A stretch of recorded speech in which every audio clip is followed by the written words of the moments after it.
Hi guys, and welcome to another FM20 sort of preview, alpha content, FM20 content video. Today we're looking at the Development Center, probably one of my, if not my favourite feature of the brand new game. Now, you might be looking at this and thinking it's just a consolidation, and I agree, but I also think that's a very important feature of it, to put everything in a much easier, accessible place. Now, you notice here, this is firstly the loan screen.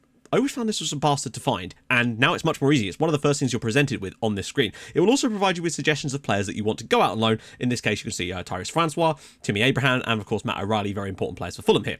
Something else you'll notice in the top right, under where it says Harrison Reed there, it says Loan Report, tracked by Hugh Jennings. Now, there's new staff roles in FM20, one of which is a loan manager, a specific staff role who will fulfill the idea, essentially, of putting players out on loan. Before, it was a bit of a muddled system where you had to kind of set them on a development list, and it would kind of work or wouldn't work a lot of the time. It was easy to do it yourself. Now, you can delegate that, along with an awful lot of other things. I believe there's like 50 different things that you can now delegate to staff to handle. If you're a very hands-off manager who wants to concentrate on certain aspects of the game, you now have the freedom to basically do what you want in that. And you can assign more things to different staff members than you could before. There's also a new role of the technical director, which I actually didn't notice until I saw someone else show me it. So it's kind of an under-the-hood thing that runs the training ground, but he can also take over the loan development side of things if you were to want him to. Certain clubs, you might not have the opportunity to have a loan manager, but you may have a technical director. These are the players that you've got out on loan. Obviously, as before, there's slightly different colours based on all sorts of things. Now, this is the under-23 screens that you'll see. So, firstly, you can see the competition performance, which is quite nice. Obviously, at this point, it was the very beginning of the season, so you didn't have that option. But you can see how many staff you've got for them. It's just everything's kind of consolidated. You've got the ability to actually delegate it from there. There's a lot of drop-downs that will give you the option to delegate it to certain staff members. You can see the development advice, and you can also see the training and match performances of all those players in one screen, which is great because you could then basically look and you can actually see the entire tactical setup too, which is quite nice. The suggestions and whatnot, the players that you can make available. But the thing I really like about this is the ability to be able to compare the average rating and training at a much quicker glance, as well as getting feedback from certain members of staff and all that jazz. So if there's a player that's performing really well in your under-23s, not only are they performing well in the matches and putting the training stuff, the training performances in, you will be able to see incredibly quickly who that player is, and the staff will probably be putting stuff into your news feed as well. You'll notice there's a few little UI glitches and stuff, but this is again a very early version of the game, not the sort of thing that you'll see on beta or when the game is fully released. So do not worry about stuff like that. That's not even worth looking at right now. Again, you can see the fixtures all in there, and again, into the under 18s, it's the exact same thing, all within the same menu. You can see when you've got to hire new staff. You can see the development advice. You can of course choose who that advice comes from, with easy access to all sorts of things. We also have a team report here. And again, that will probably change dynamically over the season. There'll be more information in there when you go further in. Of course, I'm on July 24th at this point, so there's not a lot of information at this point. But do not worry, when it comes to youth, I have made it very, very clear that I want more youth stuff.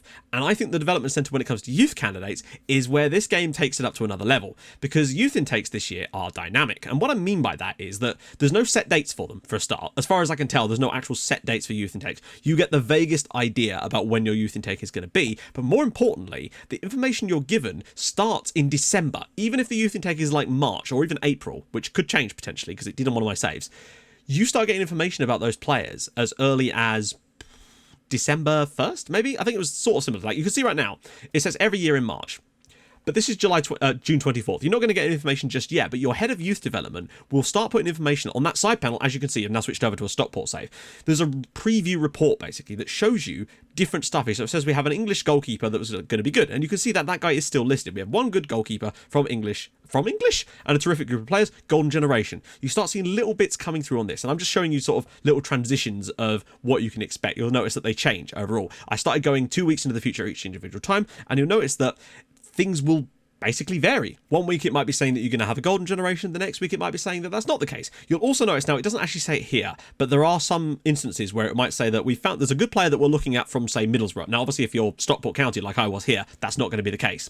Never know, but it's unlikely. So if you've got better youth facilities, good youth coaching, and importantly, a good head of youth development, like Alan Lord is a decent one, and obviously I had Hugh Jennings at Fulham, you have the opportunity to poach players from other clubs before they even get into your youth intake. And that is a really, really nice feature. And it means you're more likely to get players coming through from other areas of the country, even if, you know, most of the time your youth intake is very concentrated, and the only time you'll get players from varying countries and other clubs essentially would be if you've got affiliate links with those sides. Now I don't know how well that links in with the affiliate system in this game. I'm hoping that it will, if anything, sort of amplify it a little bit.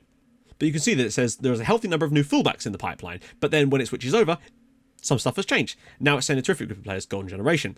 Now, in a little while, it will start to change again. It will say that we still have a good goalkeeper, but then it will start to talk about potential for a good centre-back and a good central midfielder.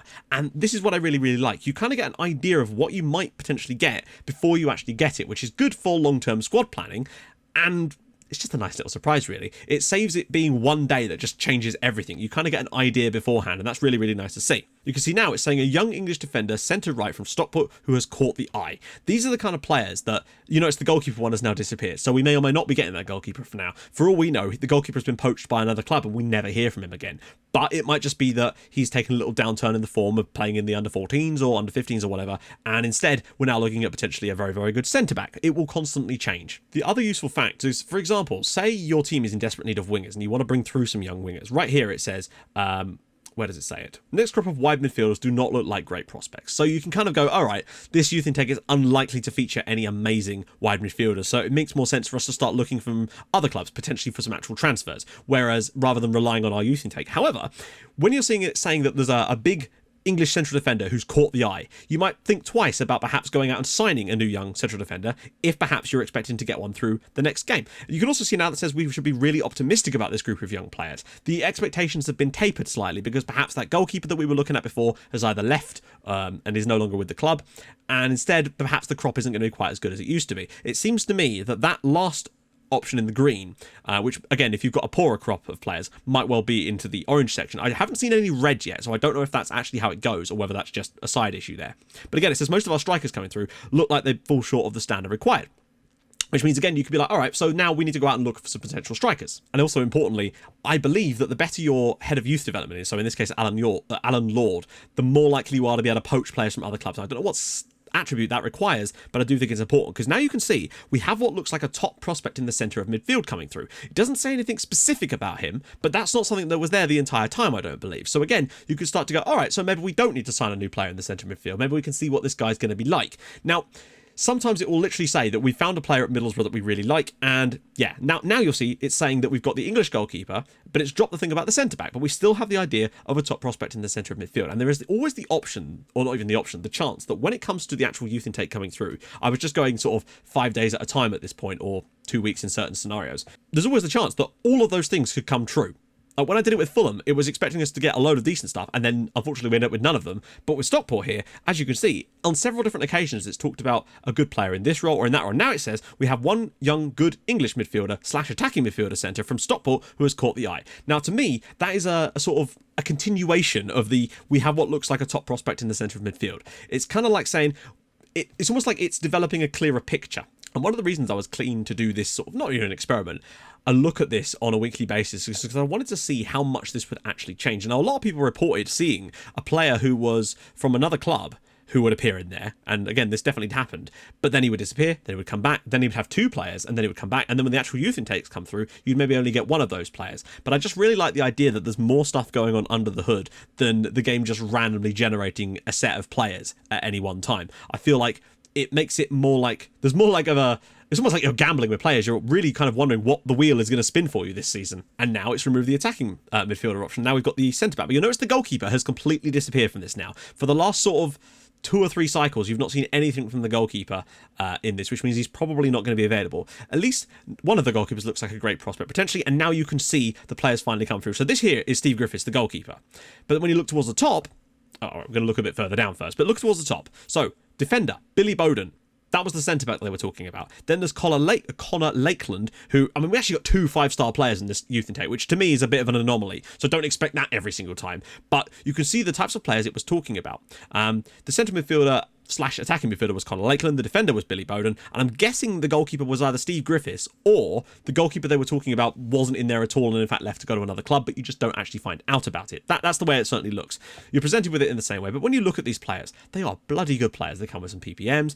You can get a little preview of the regen faces there, which we're going to talk about in the next video, but I actually think they look a lot better. I have to say, I really do think they look more realistic, because the idea, of course, behind the regen faces is that they were designed to work within the actual match engine so that they weren't 2 different things. And I think they're doing a lot better job. You'll notice it more in a sec once we actually, and as you can see, you go back in there, and now it's saying every year in April. So it does vary as well. It's not always going to be a March youth intake. Sometimes it will be April. I think it's still going to be around about the same kind of times that it always used to be, but there's definitely going to be differences. And you can see that obviously because I was holidaying here, you can see that they've evaluated some youth and prospects, brought in Bowden, Griffiths, and the usual mob. But again, you can see he looks like a real player, or certainly a lot closer than they have done in recent years. And I really do think there's been a lot of work put into that just to make them look far more realistic. And you'll see that again in the next video, where I'm going to specifically target regen faces and talk about the way that the youth intakes are handled on a slightly lower level from the game, along with a lot of other sort of quality of life updates, which we're going to talk about in the next video. So if you've enjoyed this little look at the development center, drop a like on the video. That would be very, very cool. And if you're new to the channel, subscribe.